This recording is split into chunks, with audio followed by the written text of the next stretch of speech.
I showed up, I have a ring, I got my car. Yeah.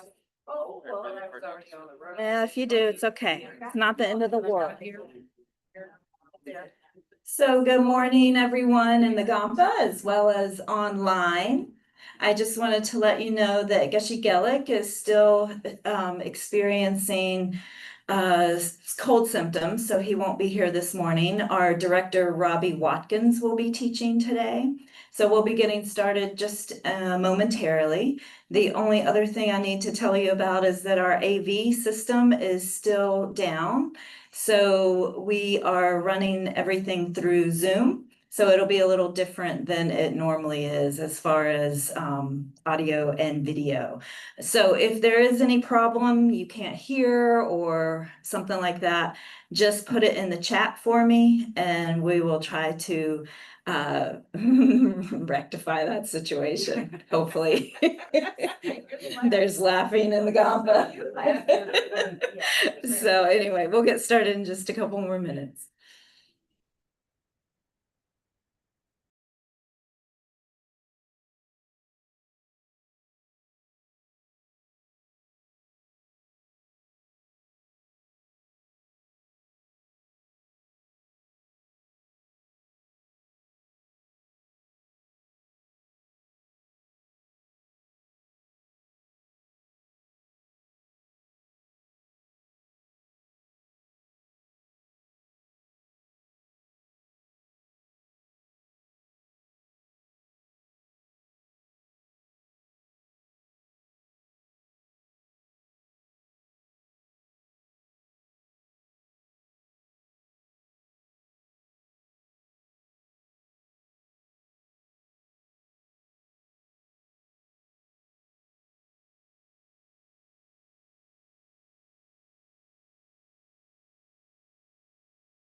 We can do 3 prostrations if you'd like. No requirement to do these. So Robbie has arrived and we'll do 3 prostrations if you'd like to join us.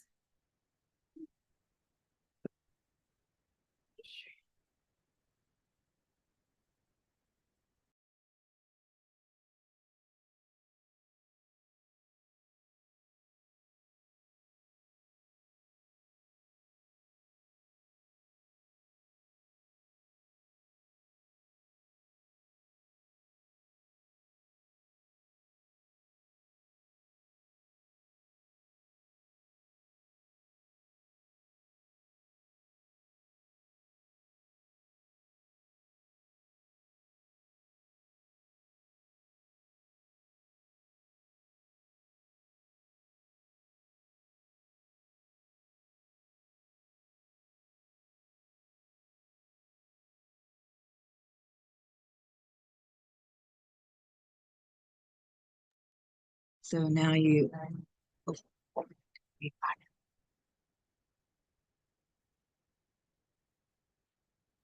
Okay, good morning, everyone. I'm here in lieu of Geshe Gelik, who's feeling a little bit under the weather, so I will be leading the discussion this morning. I will not be teaching. And I think we're ready to go. Let's see, Donna, you want to lead the prayer? Thank you.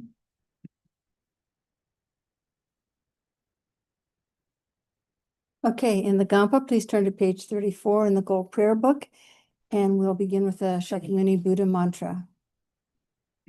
Te ata mune mune maha munaye soha. Te ata mune mune maha Manaye Soha. Te ata Om Mune Mune Maha Munaye Soha. And now the Medicine Buddha stanza and mantra. Bhagawan with equal compassion for all, whose name when merely heard dispels the suffering of the lower realms, dispeller of disease and the three poisons, I prostrate to Medicine Buddha lapis light. Tayata Om Bekanse, Maha Bekanse, Rata Samukate Soha. Tayata Om Bekanse, Maha Bekanse, Rata Samukate Soha. Tayata Om Bekanse, Maha Bekanse, Raja Samudgate Soha. Teata Om Bekanse, Maha Bekanse, Raja Samudgate Soha. Teata Om Bekanse, Maha Bekanse, Raja Samudgate Soha. Teata Om Bekanse, Maha Bekanse, Raja Samudgate Soha. Teata Om Bekanse, Maha Bekanse, Raja Samudgate Soha. And now we'll say the four measurables twice in English and then turn to page 37 and chant it once in Tibetan. May all sentient beings have happiness and the causes of happiness. May all sentient beings be free from suffering and the causes of suffering. May all sentient beings be inseparable from the happiness that is free from suffering. May all sentient beings abide in equanimity, free from attachment for friends and hatred for enemies. May all sentient beings have happiness and the causes of happiness. May all sentient beings be free from suffering and the causes of suffering. May all sentient beings be inseparable from the happiness that is free from suffering. May all sentient beings abide in equanimity, free from attachment for friends and hatred for enemies. And now turn to the bottom of page 37.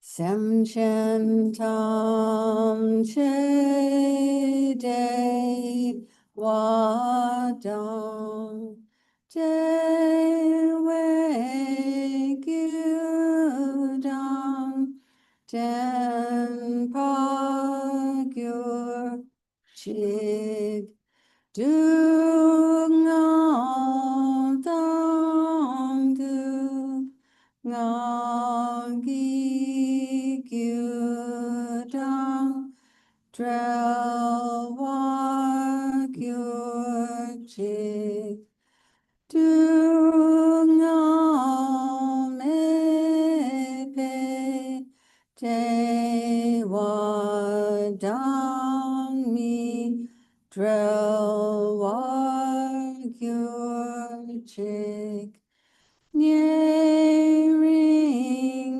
jagda nidam drelwe tang nyam lane par gyurchik.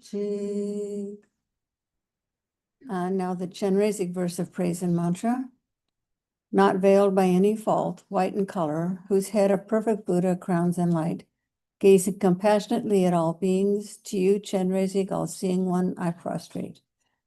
Om Mani Padme Hum. Om Mani Padme Hum. Om Mani Padme Hum. Om Mani Padme Hum. Om Mani Padme Hum. Om Mani Padme Hum. Om Mani Padme Padme Hum. Om Mani Padme Hum. And now the Tara mantra with the verse of praise. The verse of praise isn't in the book, but wing it. Tare liberates from psychic existence. Tu Tare liberates from the 8 fears. Ture liberates from all sickness. I prostrate to the liberator, Mother Tara. Om Tare Tu Tare Ture So Ha. Om Tare Tu Tare Ture So Ha. Om Tare Tu Tare Ture So Ha.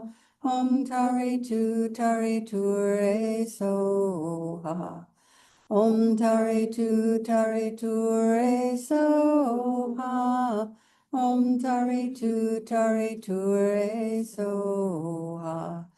Om Tare Tu Tare Ture So Ha. And now back on page 34, the Refuge and Bodhicitta prayer. Sangye chudang so ki chok nam la chang chu bardu dagni kyap su chi dagi chun yen gi pe sonam gi drola pen shir sangye dru par shok.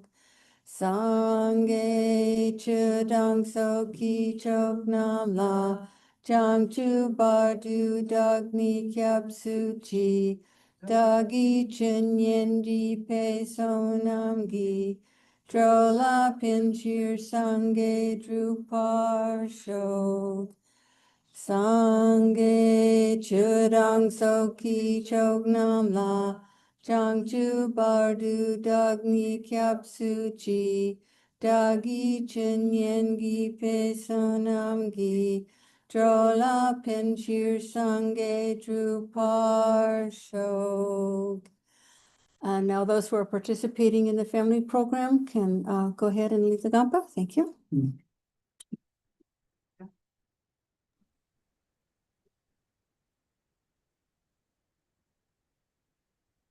Okay. Thank you, Donna. And, let's see, we have anyone who's here for the very first time today? Couple people, okay, glad to have you. Let's take a couple minutes and just meet and greet everyone, have a little socializing. Been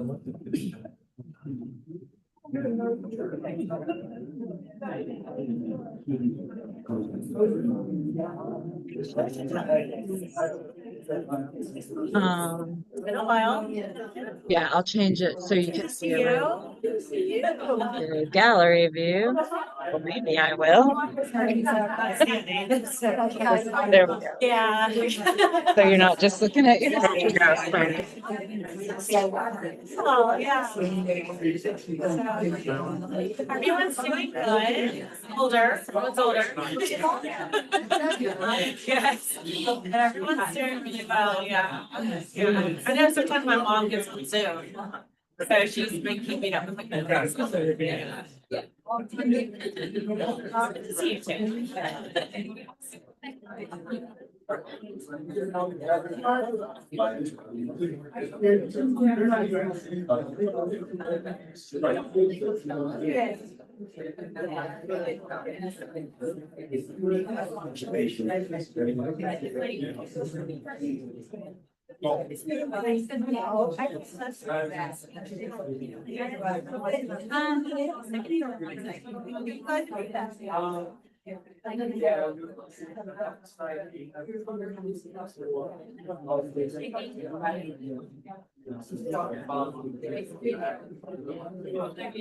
Diane, I see you raise your sign. Hold it up again.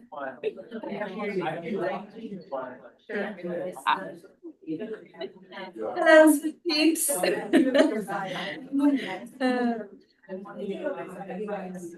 And you.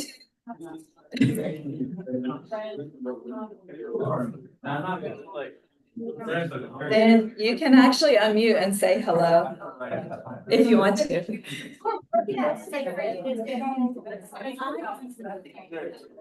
Okay. Let's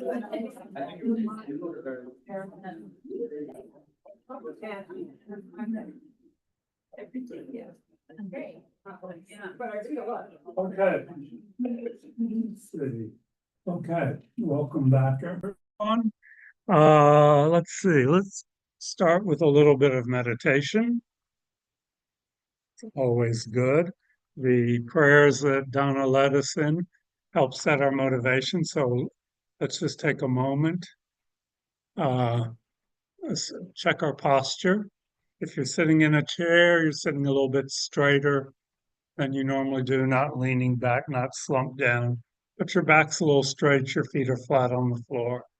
If you're on a cushion, your back again is straight and your legs are crossed in a position that you find comfortable and stable. So we'll take 3 deep breaths from the abdomen with the stomach expanding on the in breath and contracting towards the spine on the out breath. So just do 3 slow breaths that way.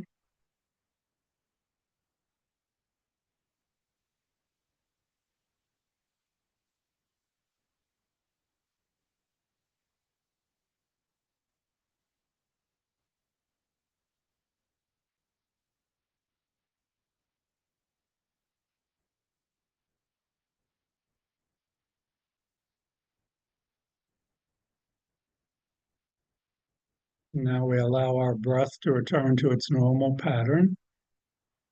And again, we reflect on our motivation for being here this morning.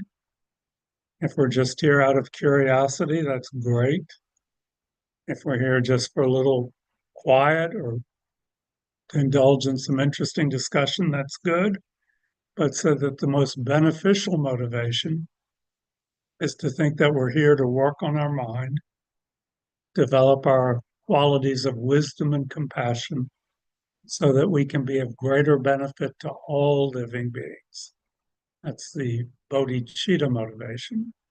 So see if you can generate that thought in your mind, even if it's a little difficult to think in those grandiose terms.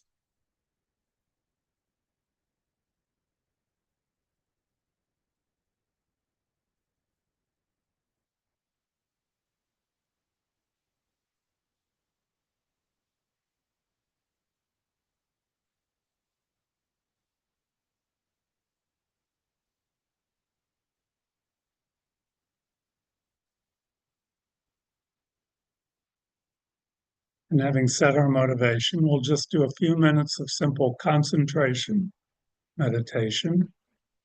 We take the mind, our awareness, and place it on the breath, moving in and out through our nostrils, the physical sensation of air moving in and out. Mind on the breath, nothing more than that. We just let the concentration rest there.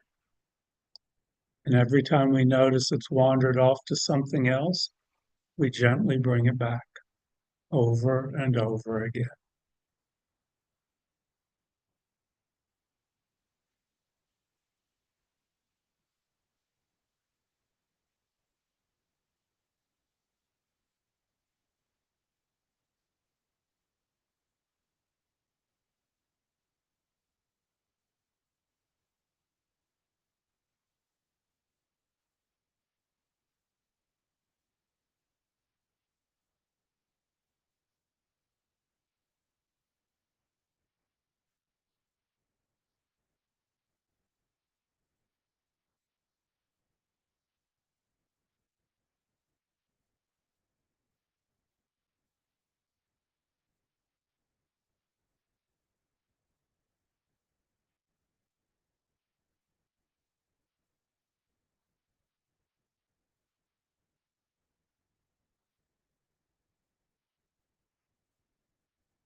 And we can end our meditation with a brief dedication.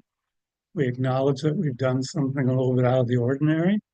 Something has made a positive imprint on our mind stream. And we think, may that positive energy not be dispersed or lost, but may it ripen in the future in a way that benefits all sentient beings.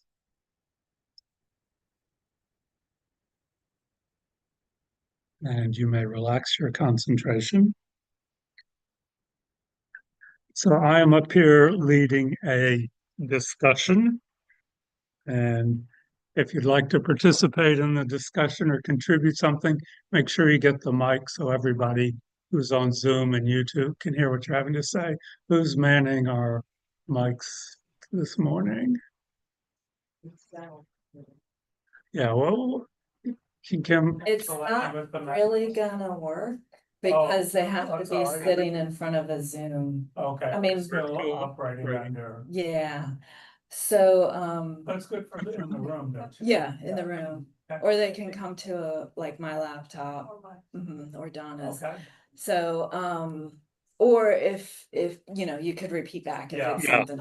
Okay, so we'll wing it. We'll wing it. The point is, it's a discussion, and if nobody contributes to the discussion, we'll be out of here very quickly. So if you have something you need to go do, just keep your lips closed. Otherwise, but the discussions are always great here. So everybody is encouraged to contribute. But when I found out I had the honor of sitting up here, I said, "What do you want me to discuss?" And the response was thought transformation. And thought transformation is a whole category of teachings that the historical Buddha, who lived 2,500 years ago, gave. Um, the Tibetan term for them is Lo Jong, Lojong. Those are the thought transformation teachings. And just to simplify it, the thought transformation teachings are basically taking lemons and making lemonade. And I thought, why in the world at this point in history, and why would someone want to talk about making lemonade out of lemons? So people really have lemons in their life right now, but apparently they do. So I thought this would be an appropriate topic. There are many texts on this. One that's used that we refer to frequently is called the 8 verses of thought transformation or the 8 verses of mind training. If you hang out in Tibetan circles, everything's 8 of this and 4 of this and 21 of that. So this is an 8 one. There's also 7 verses of mind transformation, which is completely different. It's the same topic, but it's phrased completely different. But this is the one I'm going to refer to today as the 8 verses of thought training or mind training. And this was written by a Tibetan monk named Longri Tampa, who lived about 1000 AD. So he was taking the teachings of the historical Buddha and organizing them in a way that made it a little bit easier to get your minds around. And I'd like to read those. So they're in the Gold Prayer Book. We can read these together on page 161. So if everybody can turn to that, we'll read them out loud together. It's quite short. And you can see they're numbered 1, 2, 3 through 8. So we'll read out loud together just the numbered parts. And we'll pause for a minute after each verse just to see if we can get a sense of what he's talking about here. So let's read together. Determined to obtain the greatest possible benefit from all sentient beings who are more precious than a wish-fulfilling jewel, I shall hold them most dear at all times.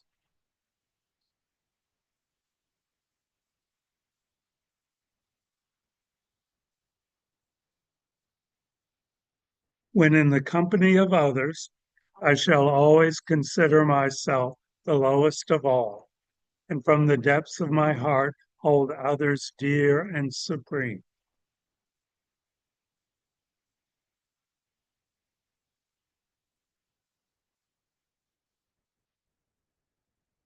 Vigilant, the moment a delusion appears in my mind, endangering myself and others, I shall confront and avert it without delay.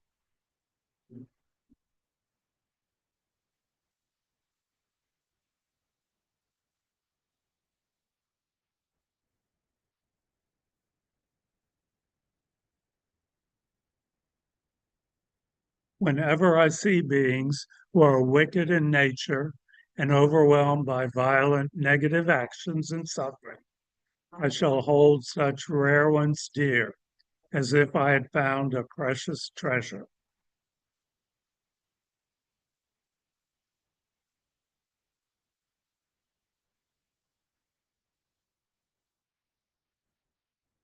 When, out of envy, others mistreat me with abuse, insults, or the like, I shall accept defeat and offer the victory to others.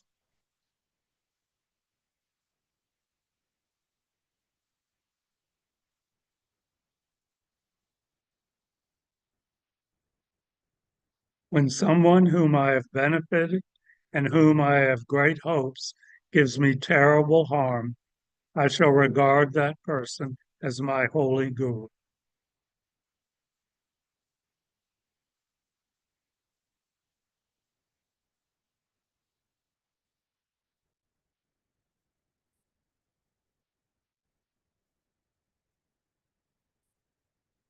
In short, both directly and indirectly, do I offer every happiness and benefit to all my mothers. I shall secretly take upon myself all their harmful actions, suffering.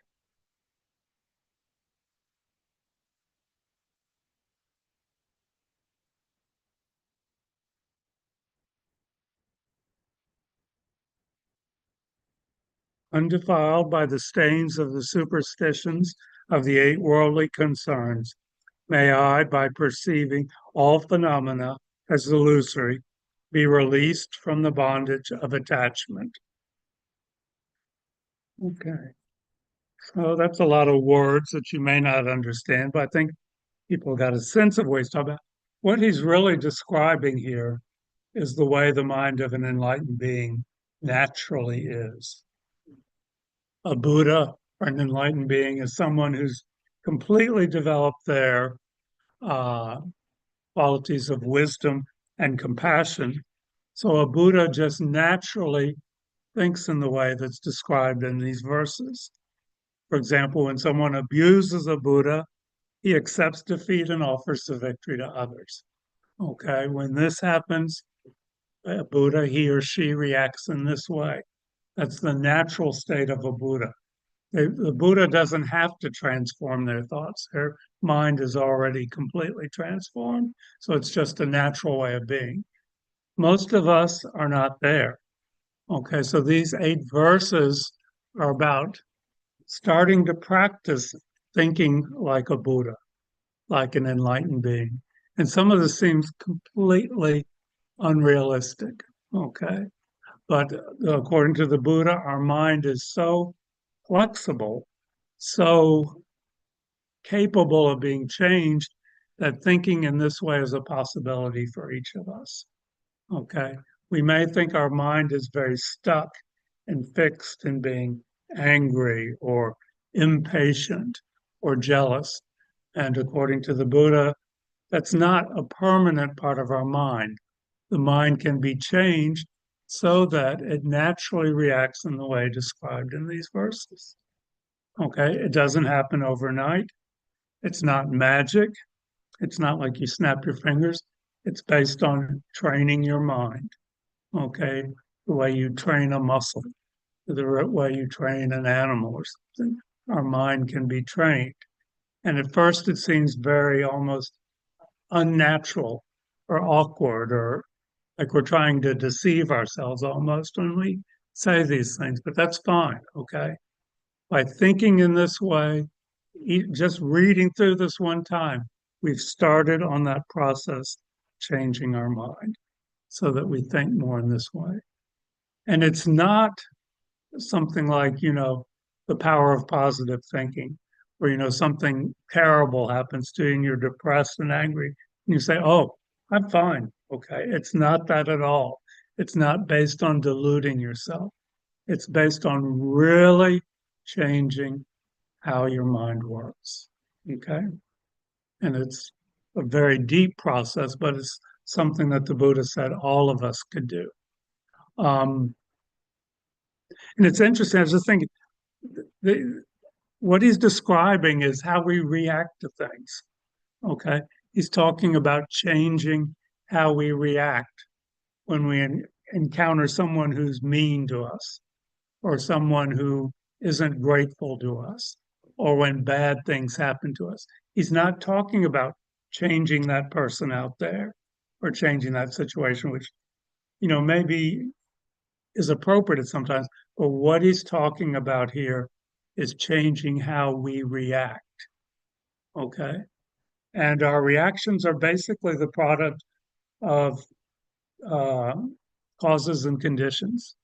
We have trained ourselves based on our karma to react in a certain way. And the Buddha is saying you can start to change how you react so that when somebody is angry with you, you don't automatically respond to them. Your mind doesn't automatically go to that place of how do I bring this person down, or how do I do this? Okay, so it's changing how we react to events that we will inevitably encounter in this lifetime. Okay, we can't change the external world to make it all perfect.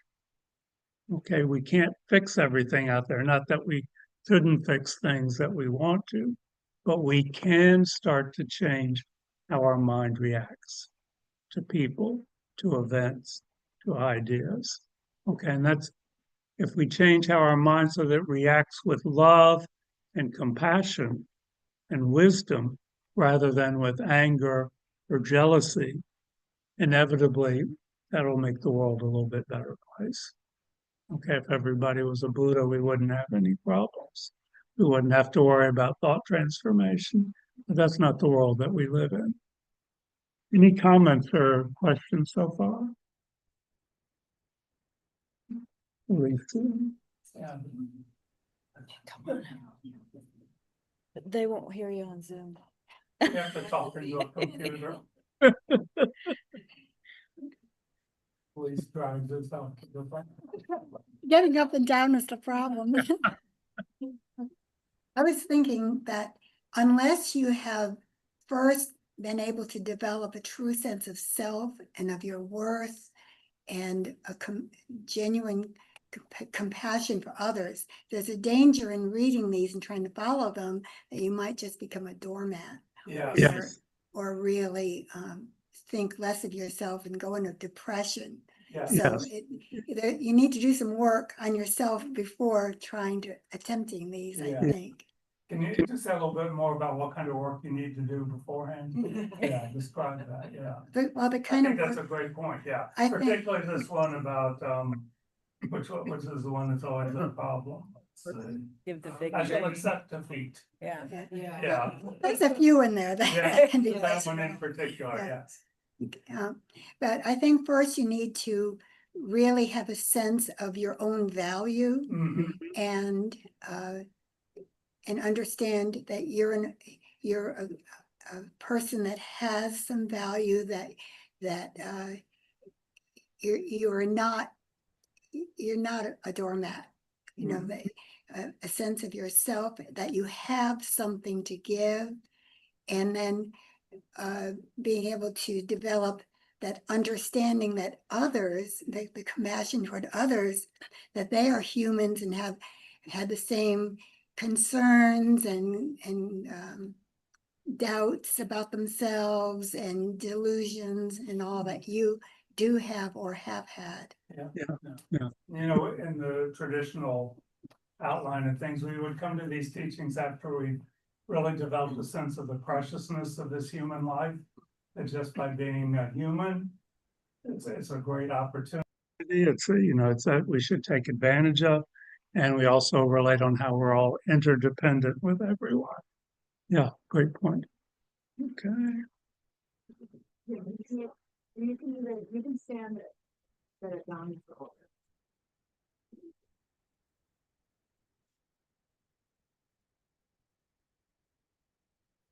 you get by there? That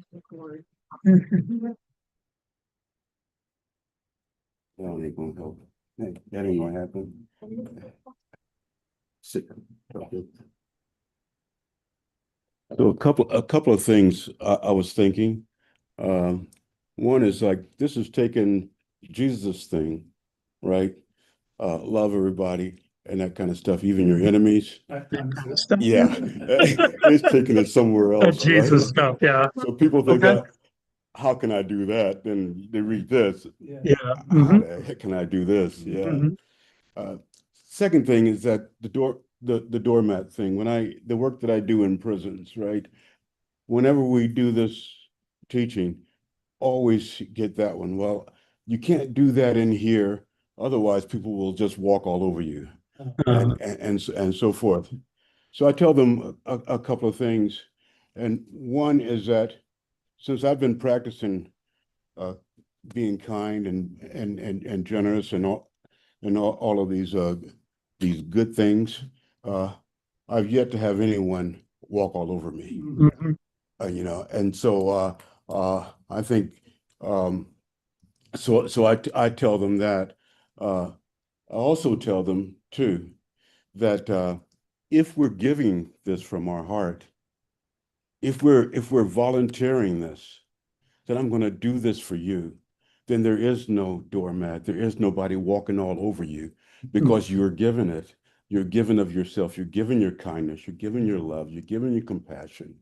You're allowing them to have the victory, but you're choosing to do this, Mhm. so you don't feel like you're a doormat Yeah. at all. Yeah, I mean, we could say that when we feel like, oh, I'm being a doormat, that's a very strong sense of self and I. There's a lot of ego in that. Absolutely, yeah. Putting ourselves down. Like, it's kind of the flip side of saying I'm the boss here. Yeah. I'm the Absolutely. doormat. Yeah. It's all based on a very strong sense of me. I am this, yeah. Yeah, absolutely, yeah. Thank you. Hey, Susan?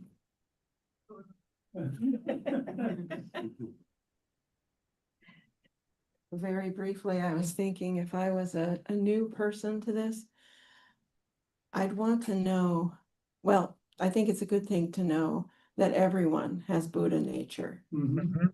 and that we have the potential of being a Buddha, and so do they. Yeah. Yeah.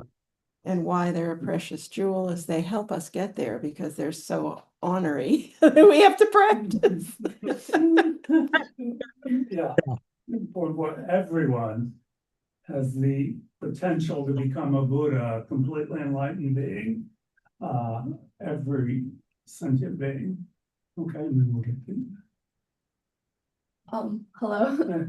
I'm kind of nervous to speak because I feel like I'm so young. I have like barely any experience, but I just started coming here a few months ago with my mom, and I kind of want to share like an experience more than like a thought that I have. I'm currently a high school senior and I'm about to graduate like this coming Saturday. Um, but actually on my way here, my mom and we were talking about my reflection on what I've learned or what I've experienced my past 4 years in high school. And my answer verbatim was just schoolwork and being sad. And you guys might be thinking like, oh, you're so young. Why are you sad? Like high school should be like probably the best time of your life. You're so young. But I actually struggled with meeting really bad friends. And like number 5, when out of envy others mistreat me with abuse, insult, or the like, I shall accept defeat and offer the victory to others.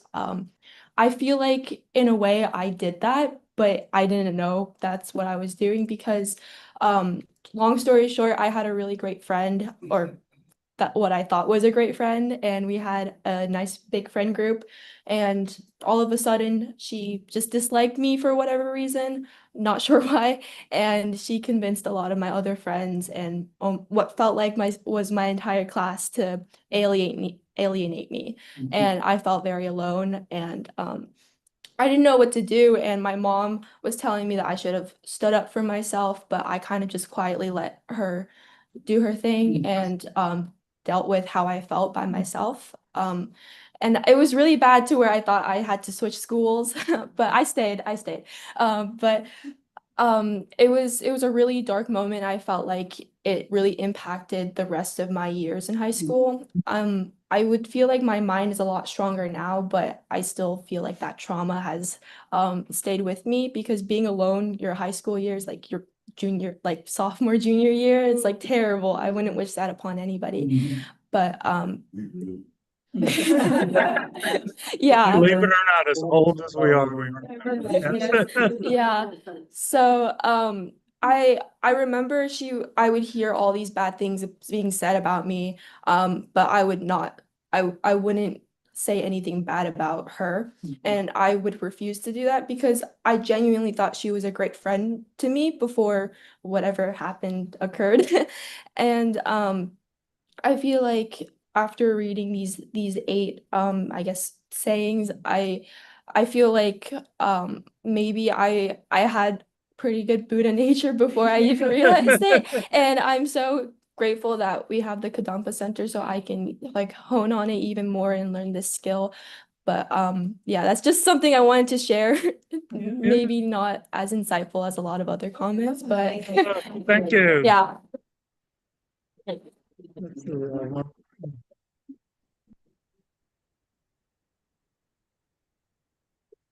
Hello, I actually have been spending a lot of time thinking about the how to respond and how to react when other people mistreat me.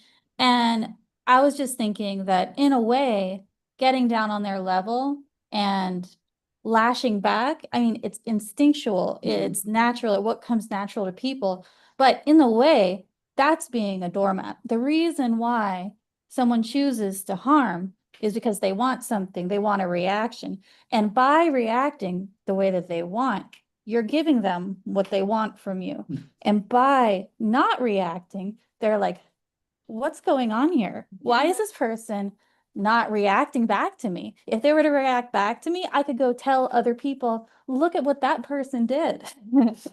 So in a way, you're kind of, by reacting negatively to them, you're feeding into the cycle. And what's kind of nice about becoming a Buddha is that you lose your sense of yourself as a separate entity. You lose the separation of yourself with the world around you. It becomes kind of one thing. And then it's like these fights over the ego and who's better and stuff like that. It becomes kind of less important. So having that ego victory, it's like, you can have that ego victory. You need it. And that was just kind of what I thought about that. Yeah. And I think we have one more coming up. Yeah, I mean, these are describing how our mind reacts in these situations. Our external actions may vary, okay? It doesn't say you have to react physically to this or say this. This is talking about our mind, how our mind reacts when we find ourselves in one of these situations. Hi, everybody. My name is Rebecca. I'm really enjoying this discussion. As always, I love the discussions here at Kadampa. Thinking about these 8 thought transformations, and I'm thinking for me, they could be a karma purification process or instructions. So basically the way that we can think about, if we think about karma, and again, I'm relatively new. So what I've taken away from karma is thinking about our soul, spirits, conscious awareness as beginningless. And throughout beginningless time, we've accumulated these karmic debts with other conscious awarenesses, other souls. And then every time something comes up where someone is ugly to us or mean to us, envious, insults us, harms us in some kind of way, if we can think of them as someone that we have harmed since beginningless time, then we have purified a karma. And if we don't react, we truly are purifying that karma, making us closer to no longer needing thought transformation and closer to our Buddha nature. So definitely like karmic instructions here. So thanks. Yeah, I mean, that's definitely what the Buddha instructed us. One way he instructed us to transform our minds. When these things arise, these difficult people for difficult sensations, that's our karma ripening, okay? And we have to expend it. And, you know, he said, it's impossible to become enlightened without others.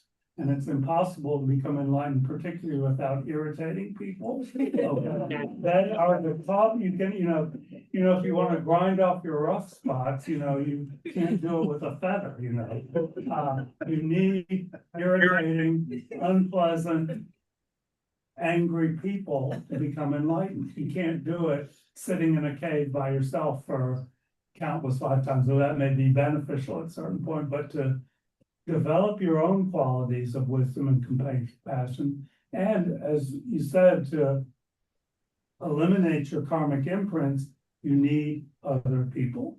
And in particular, you need irritating people. And it said that the great practitioners rejoice when they encounter an asshole. This is going to be wonderful for my spiritual practice. This is a great opportunity to develop my qualities of patience. Okay, yeah, Donna wants to say. The discussion about especially offering the victory to others Mhm. reminds me of a principle in Tai Chi, especially if it's being practiced as a martial art, where you actually you use the energy of your opponent when it's coming at you, when a blow is coming towards you, you move in the direction of the blow and then kind of step aside. Mhm. So rather than coming back and pushing against it, you just move with it, and then it takes the wind out of the sails, Mhm. and which doesn't hurt you and might kind of change the motivation of your opponent too when they get no reaction. Thank you. We don't have time this morning to discuss each verse, so I wanted to say just a few words about first verse, and then I think number 4, and then we'll see if there's any more discussion. But thank you, everyone, for contributing, just to get a little bit clearer on what some of these words may mean. 161. So verse 1, determined to obtain the greatest possible benefit from all sentient beings.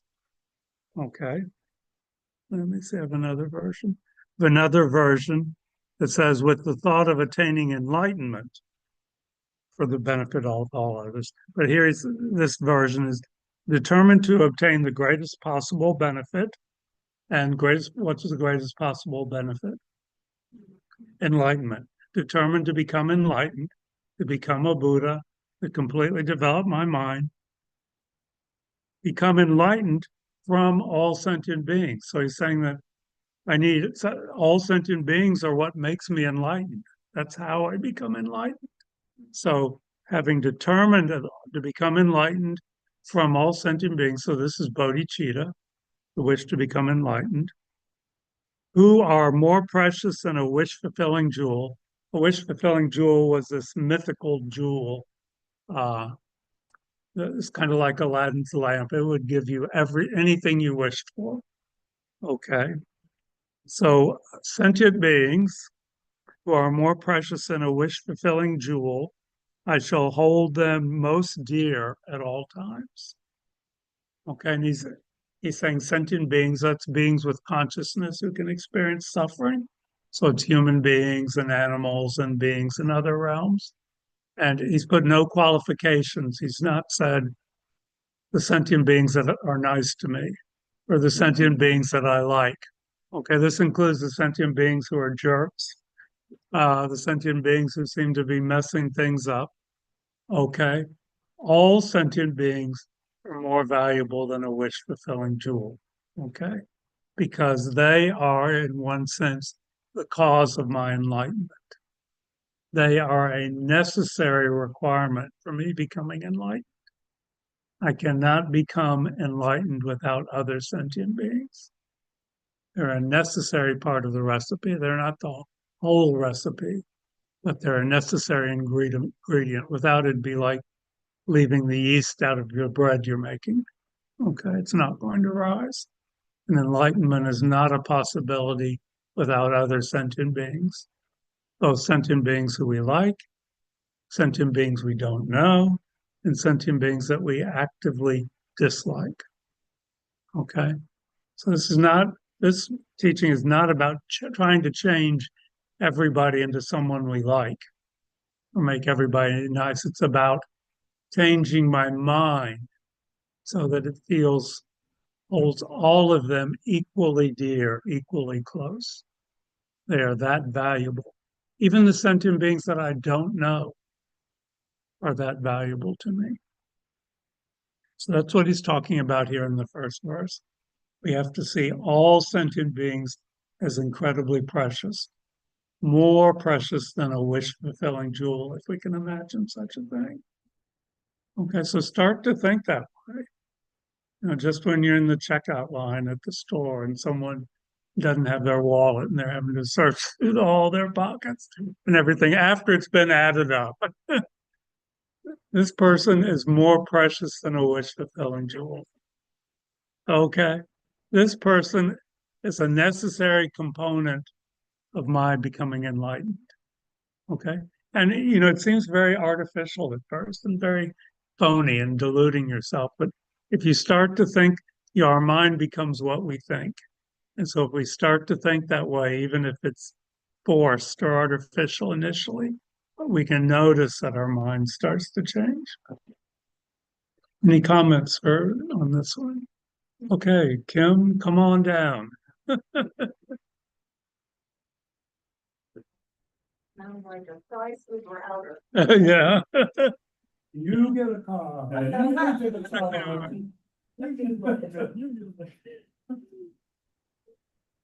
I think, in my own experience and that of others that I have met and found to be precious jewels here at the Kadampa Center, as we mature into our path to enlightenment, sometimes I think we need to hold thoughts that are difficult to hold at the same time. So an example would be, so many things are happening now in the world, and to people that seem to be innocent, and they're suffering physically, they're suffering mentally, they're suffering emotionally. And as an empathic person, my first, reaction is, oh, my dear ones, how much you're suffering. I feel the pain that you're going through, and I want to be close to you. And then there's a part of me that's, okay, that's one part. And then the other part is like, who the hell is doing this to all these people, right? And then I get a reaction to those people, right? But then I think about the teachings here, and the teachings, which I find more difficult, are, well, okay, so the people who are doing those things have karmic imprints, which are playing out in their lives. They are suffering as well, or they wouldn't, we wouldn't be doing these things if they weren't suffering like this. So that's number one, kind of hard. And then number two, kind of hard, is the people who are suffering right now also have karmic imprints. And I don't understand what they are, and I don't understand why they're suffering like this. Okay, there are reasons why they're suffering like this that are coming from, so many karmic imprints that I don't understand. So part of it is taking the I out of me a little bit less and saying, there's so much I don't understand about what's going on. Okay, so making judgments about what's going on is not useful to anybody because they're ignorant. And so, so holding the idea that I'm compassionate to beings that are suffering because of their karmic imprints, sometimes those things are tough to hold at the same time in my mind. But, but it can be done, I think, with practice. You're saying you're not a Buddha, yeah. Oh, darn it. Where's my car? Where's my car? Yeah, great. Thank you. Thank you. Yeah, that, for people who are fairly new, Kim brought and other people brought the idea of karma, nothing happens randomly, okay? There's nothing random. Everything is a result of karma. Everything that we experience is a result of our past karma. And other people's behavior is a result of their past karma. So there's a lot that we don't understand, as you said. Any other comments? Yeah. Mhm. Just talk loud so it's for everyone. So with verse 1 and becoming enlightenment as not existing in a vacuum, enlightenment coming from other people, I find that very comforting. And I think it speaks to the emptiness of our existence, and how we're interdependent. We don't exist in a vacuum, and thinking about enlightenment as being interdependent, I think it allows for bodhicitta to arise from that unkindness from others. So if you had a friend and that friend is now an enemy, we hear about that a lot, of things constantly changing and being impermanent. Just speaks to the emptiness of those things. But I don't know. I just think it's interesting in that it gives us an opportunity to see others' unkindness as kindness in a way, because they're giving us an opportunity to generate that bodhicitta towards them. And it's like, well, okay, this person is being unkind to me, but in a way, that's a kindness in itself. That's a gift. Yeah, it is a gift. And it's like, well, you're greatly helping me, because now you're helping me to become enlightened. Yeah. So I just think that's Exactly, yeah. very comforting. Yeah, well, you brought up a lot there, the idea that we're all interdependent. And if we see everyone as more precious than a wish-fulfilling jewel, that sense of interdependence, I think, is stronger. And then, it's even said it's a good practice to see everyone as a Buddha, you know. Yes. Even Rainey is a Buddha, yes. Thanks about that. Yeah, everybody we come across, whether they are or not, it's good for our mind to think that way, that everyone is a Buddha who is helping us on our path to enlightenment. Yeah. Okay.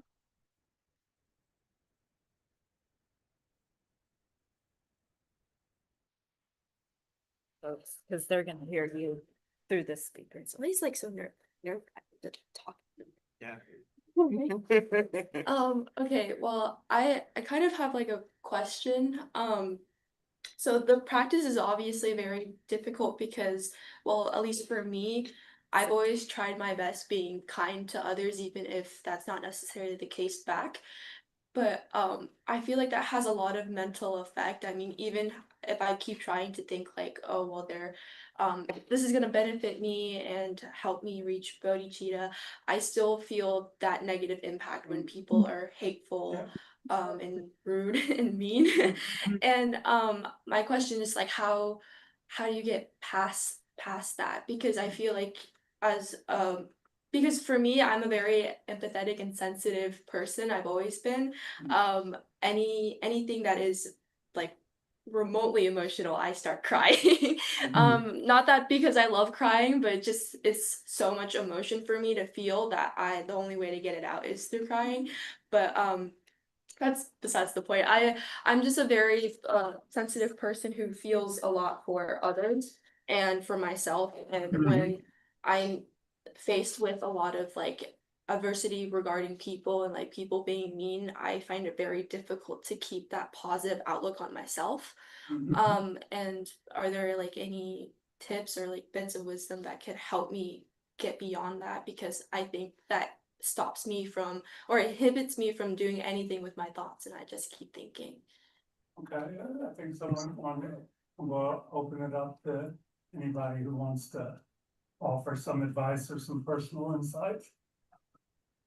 Yeah, so what I like to do, I think it's the same as when I'm not feeling physically well. Being not mentally well, emotionally well, or physically well, it's a similar concept, right?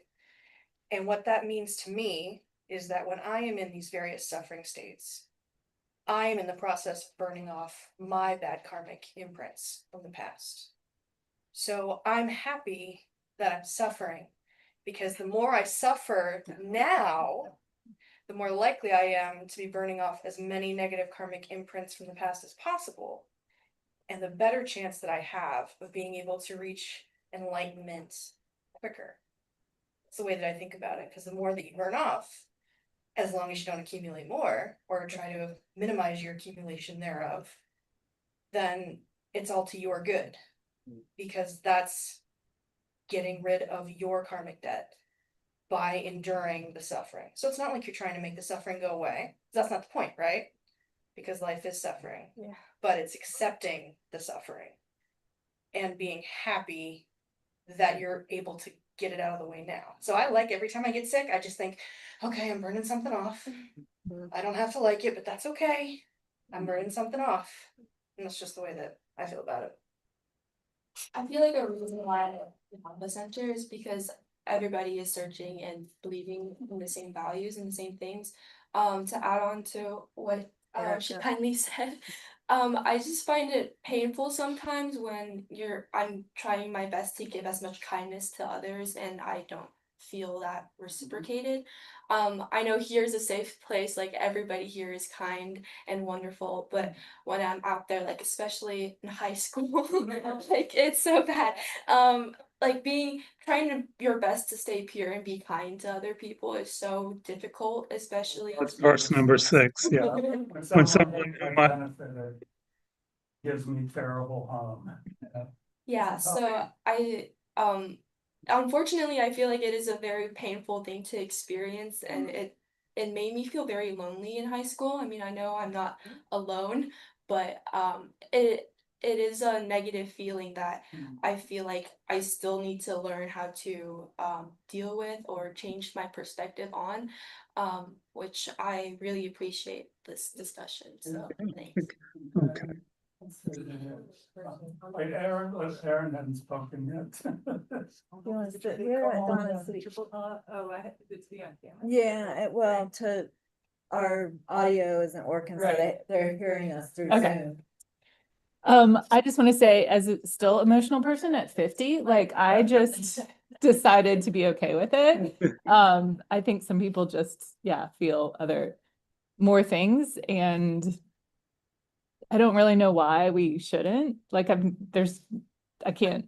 know of a reason out there that you can't just be where you're at. And also, I think that's the thing about those times of loneliness, or like, I know I'm being kind, but it's uncomfortable, and I'm, and it's still challenging. I thinking of things as temporary and impermanent has been helpful to me. So, I mean, that's kind of the lesson that I remember being in college, feeling some of that same way, and just going, like, somehow just having this intuition that it was impermanent. Probably wouldn't have used that word at that time, but impermanence, and just be okay with, like, it's great. There's a lot of benefits to being emotional. Even if it's not sort of the standard way that we think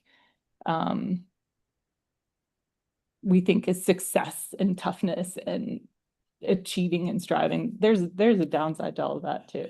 So Yeah, people are people really the whole path of that emptiness, interdependence, and impermanence. Let's see, Orlando. Let's go with Orlando. He hasn't spoken yet.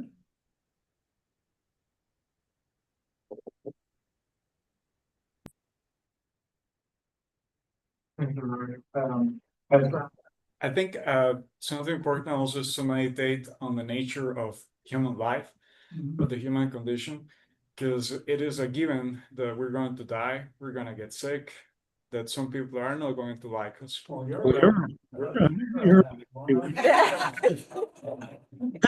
Only on Fridays. Gloomy, yeah.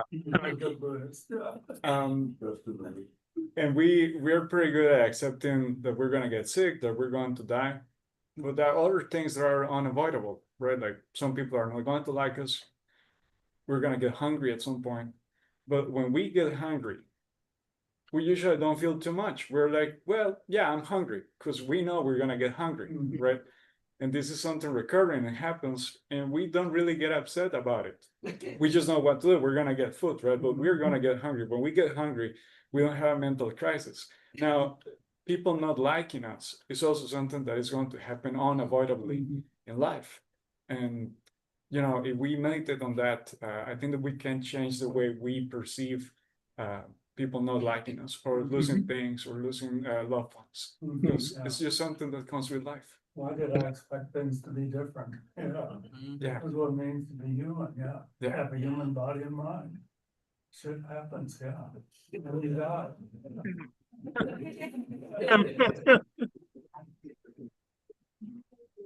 Okay, yeah, let's. Okay. Let's see, Andre, did you want to? Okay. Yeah, we'll get.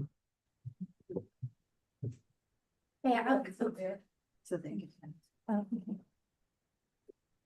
Well, I was just thinking about how to build that resilience that you need in order to be able to not let what they're doing get inside and change how you react to it. And I was thinking that one of the things that leads people to enlightenment would be a lot of meditation and mind training, because being able to tame your ox, like I'm not sure if everyone's familiar with the attention being the ox metaphor. Is everyone familiar with that? Oh. Yeah. So you start off when you're learning meditation for the first time with a wild ox that goes into the brambles and you have to pull it back and pull it back. But as you do more and more training of that nature, then the ox stays and it doesn't go into the brambles. And thinking about what those people who you can't control are doing is your ox going into the brambles. So doing the meditation and doing your Buddhist practice, you can just yank that ox back away from that negativity and think, okay, what positive thing can I do to make my life better? Who can I focus on? Who do I want to focus on? What are the goals in my life? What are the values that I care about? What is it that gets me out of the bed in the morning? Is it to make the world a better place? What is it that I want to do with my time here instead of letting that person stay rent-free in your mind? So I think I think that meditation really helps with that. And I see it just like going to the gym. It's like exercise, and it can be really difficult. And sometimes there's like tools you can do, like sound bath meditation, sound bath sounds and stuff like that, or like adding sensory stimuli around you just to keep your mind from not being in that moment and not being present. But I think that probably really helps the Buddhas, like when they get enlightened, helps them be resilient to the impact of what goes on outside them. Yeah, you know, they say there are three ways we can realize the teachings. The first is study, you know, reading it, trying to get clear on what the words mean and what they're saying. The second is contemplation, just thinking about it as we go about our daily lives and how does this, and then the third is meditation. So we really need to do all three if we really want to realize a particular topic as this is. Okay, thank you.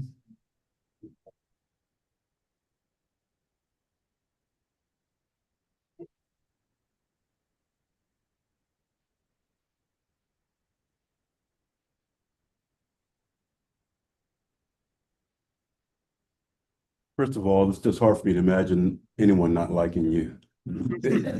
You're just so sweet. You really are. But it happens, right? And so my attitude when that happens to me is, and I have this kind of attitude, like, well, it just happened to me, and I'm thinking like, what makes me so special? You know? Seriously, I mean, what makes me so special that people are just gonna like me and want to always want to be around me? So I'm not that special, you know? And so I expect that. And as everyone talked, I learned how to appreciate that as well. Because actually I'm the beneficiary of their hatred towards me or their anger. You know, I benefit from that if I have the right attitude about it and so forth. Yeah. Also, I want to bring this up too. You know, it's like before I came to the Kadampa Center and started studying Buddhism and stuff, I came here because of my anger. I had tremendous anger. I was about to lose everything that was precious to me, which my wife and my children, because of my anger. That's what brought me here. It wasn't until I came here and started studying that I began to realize, oh, I'm the problem. You know, it's not my wife, it's not this, it's not that, it's me. And I have to work on myself. And so for 2 years straight, doing Discovering Buddhism, that was my practice, working on my anger for 2 years straight. That's all I did. That was my focus, you know. And so, and what I realized is that I wanted this person to change. I wanted my wife to change. I wanted my children to change. I wanted my dogs to change. I mean, what the heck do they do? They're just dogs, you know. But wanted all these people to change. And I realized that if I work on myself, then I noticed that things begin to change, right? Things began to get better because I was no longer needling them and no longer in their face. That gave them space to be able to look at themselves and to see, well, maybe something's here too with me, you know. I gave them the space to be able to do that, you know. And so, and things begin to really, really just seem to be different. So I think if we quit trying to make other people change, quit blaming others, quit looking at them and stuff like that and saying, or quit thinking that, well, yeah, how come you don't like me? I'm a good guy, you know. Quit doing that kind of stuff. We're going to begin to see some differences in our lives. I think people want to love us. I really do. I really don't think people want to be angry. I really don't think so. They are, but you know, I know when I was angry, I didn't want to be angry. I just didn't have the tools. I didn't have the methods or the awareness or the understanding to do anything about it. So I try to give people slack, you know, and so forth. Yeah. So I just wanted to share that. So you're saying that you made a pretty dramatic change in your mind in just 2 years. 2 years. That's Yeah. inspiring. I was actually able to forgive the guy that murdered my son. You know, so it's like, and that's all due to Buddhism. And Rabina tells me past life practicing too. But yeah, because of that. So when I go to the prisons and I work with these guys, I say, I know that this works. From this experience, I know that this works. You know, and so, but you have to experience it for yourself. You have to try it, you know, and see what happens, you know. 2 years. I mean, I took it as, you know, as my hypothesis and stuff like that. The Buddha said you can overcome anger, the fact that you can eliminate it and stuff like that. And I said, well, I'm going to test that and see, you know. I haven't eliminated it yet, but I've definitely I've gotten so much better. Yeah. Great. Yeah. Thank you. You're welcome. Take care. I'm sorry, you said something? No, I think just. I just wanted to say something. This isn't like necessarily the most Buddhist of responses, but can you hear me? Yeah. Okay. But I went through something very similar with my best friend. And it was not in high school, but it was my best friend from 4th grade through the end of college. And one day she showed up my doorstep and she was like, basically broke up with me. And it was so shocking and so upsetting that even now I'm very emotional about it. And part of it, I mean, it's hard to talk about it without getting kind of complicated into things, but we kind of had a little bit of a division because people in high school, it did kind of go back to high school, because in high school, we were not in the popular group at all. We were sort of like in this, I don't know what group it is. Probably the geek group, And there were all these, you know, these popular people. I went to a high school that had like a lot of super rich people, and there was definitely this sort of like big class kind of thing. And we were not accepted into that, you know, kind of like popular or whatever group.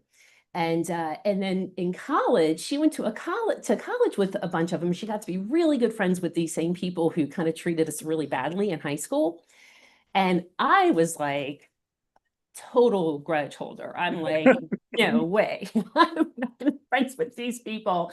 And that is so high school. And I have moved beyond that, you know, kind of thing.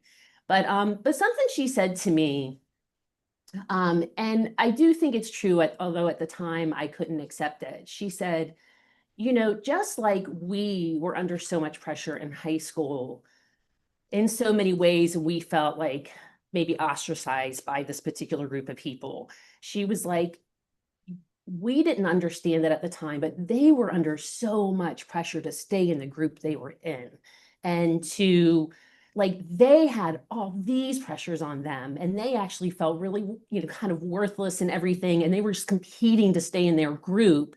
And that their experience of high school was just as bad. But it looked on the outside like they had everything, but actually they didn't.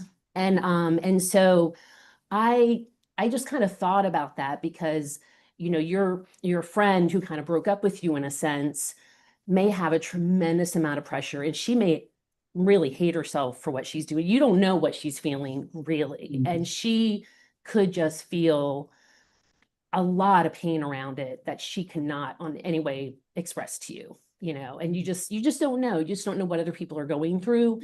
And I do feel like Buddhism really helps come up with, you know, like a different way to sort of look at everything that is really helpful. But I agree that, you know, meditation and just allowing yourself to feel your anger, if you're feeling anger, and Andre kind of made me think of that, like sometimes sadness is anger cloaked, you know, like, you know, sometimes you feel a lot of anger and resentment about what's happened to you and that it's okay to acknowledge that if that's what you're feeling. I'm not saying you are, but I'm just saying if you are, it's okay. It's okay to feel anger and it doesn't make you a bad person, you know, to feel that. And so anyway, I just wanted to jump in and sorry, because I didn't really bring it around to Buddhism too well, but Yeah. I think that's a very important point. Transformation is not about ignoring the feelings or thoughts that are already there or suppressing them or lying to yourself and saying, I'm not feeling angry when you're burning up with anger. First, you have to acknowledge, be honest with yourself about what you are feeling.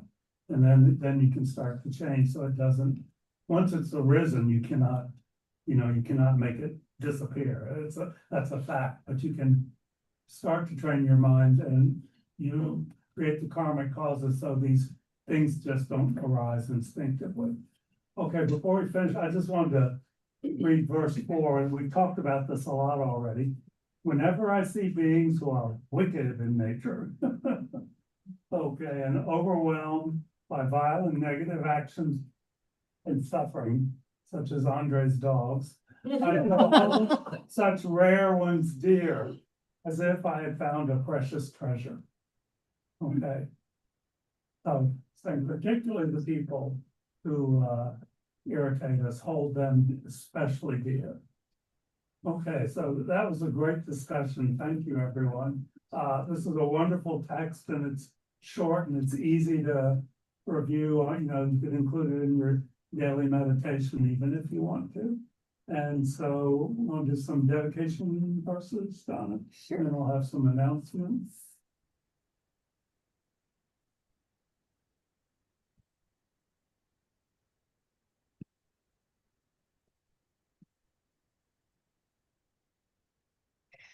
Okay.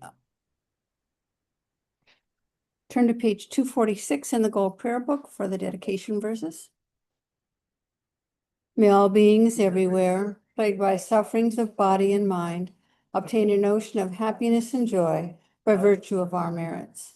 May no living creature suffer, commit evil, or ever fall ill. May no one be afraid or belittled, with a mind weighed down by depression. May the blind see forms and the deaf hear sounds. May those whose bodies are worn with toil be restored on finding repose. May the naked find clothing, the hungry find food. May the thirsty find water and delicious drinks. May the poor find wealth, those weak with sorrow find joy. May the forlorn find hope, constant happiness, and prosperity. May there be timely rains and bountiful harvests. May all medicines be effective and wholesome prayers bear fruit. May all who are sick and ill quickly be freed from their ailments. Whatever diseases there are in the world, may these never occur again. May the frightened cease to be afraid and those bound be freed. May the powerless find power and may people think of benefiting each other. For as long as space remains, for as long as sentient beings remain, until then may I too remain to dispel the miseries of the world. And on page 244, the long life prayer for His Holiness the Dalai Lama. In the land encircled by snow mountains, you are the source of all happiness and good. All powerful Chenrezig Tenzin Gyatso, please remain until samsara ends. And on the next page for Khensa Rinpoche, the one who mastered his speech at a very young age, the one with great patience who received the name Avatari, the one with great precision who spread the teachings of Lama Tsongkhapa on bliss and void, Lama, ornament of the yellow hat tradition, please remain until samsara ends. Now inside the back cover, the prayer for the swift return of Lama Zopa Rinpoche. Fearless teacher and assembly of the children of the victorious ones, Shravakas and Pacheka Buddhas, victorious Losang father and sons, along with the lineage masters, all the objects of refuge of the infinite lands, please bestow the virtue and goodness of accomplishing this prayer here and now. Holding and spreading the Muni's precious and complete teachings through explanation and practice, you wore the armor of patience that is never discouraged. Incomparable, venerable Guru, to you I make request.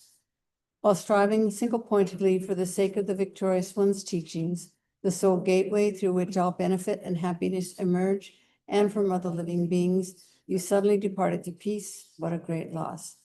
Nevertheless, through the undeceiving truth of the blessings of the ocean of the three jewels and the great waves of bodhicitta of the children of the victorious ones, may the smile of a reincarnation swiftly beam in glory for fortunate disciples. And inside the front cover, the prayer for Geshe Gelug's long life. Supreme Guide, you lead us on the many paths of virtue.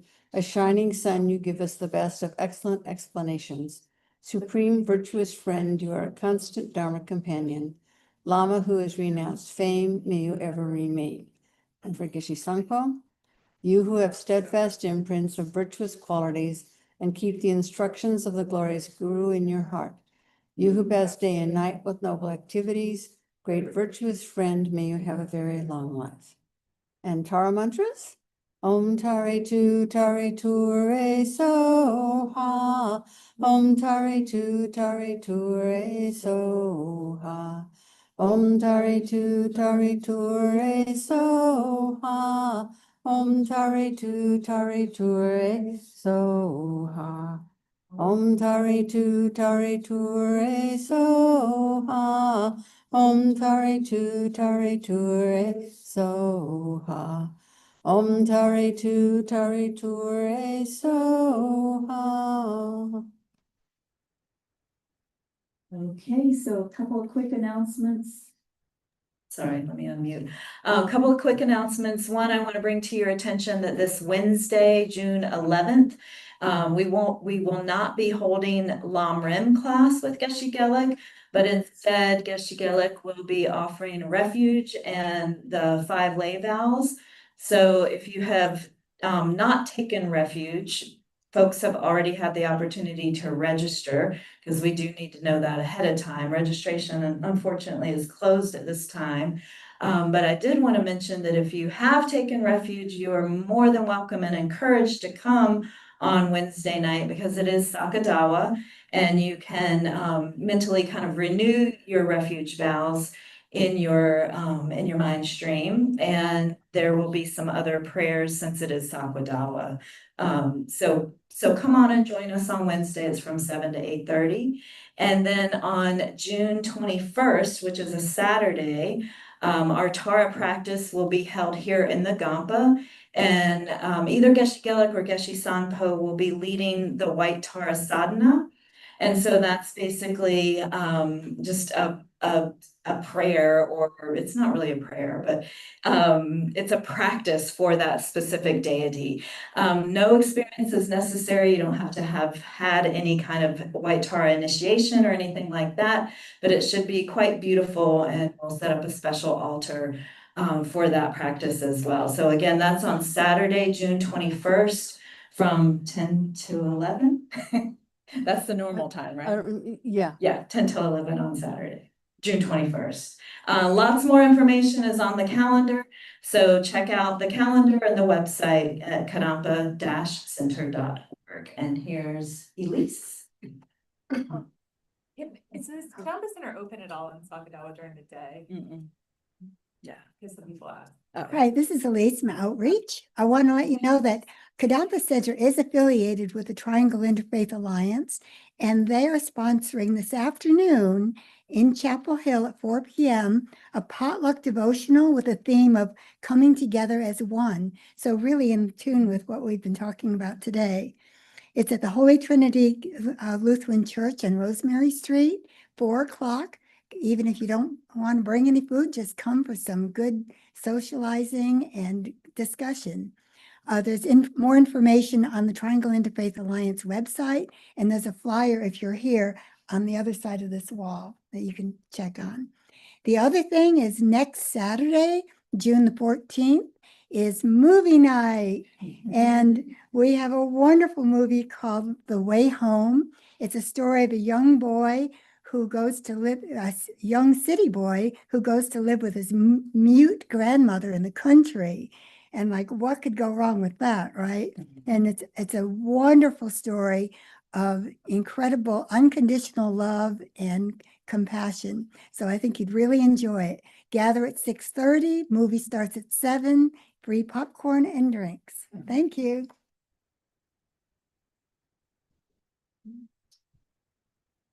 Just to clarify Sakadawa real quick. So Sakadawa is one of the main Buddha holy days, excuse me. And in the past, we have had the center opened all day. That is not happening this year. So the only event that we're having here at the center is in the evening at 7 o'clock. However, on the website, there are links to other to practices that can be done that Lama Zopa Rinpoche has advised, as well as Geshe Gelik. So please see the website if you are interested in doing your own practices at home, because it is a huge merit multiplying day, and it's a wonderful day to try to do extra practice if you can. We will be here tomorrow night for. And yes, and Robbie is saying for Discovering Buddhism, we will be here tomorrow night. We're gonna run it the way that we ran today's teaching, so, or discussion, sorry. And so come either in person or online, either way, we'll have it tomorrow night. Anything else? Okay, done. All right, thanks everyone. Thank you, Linda. See you soon. Thank you.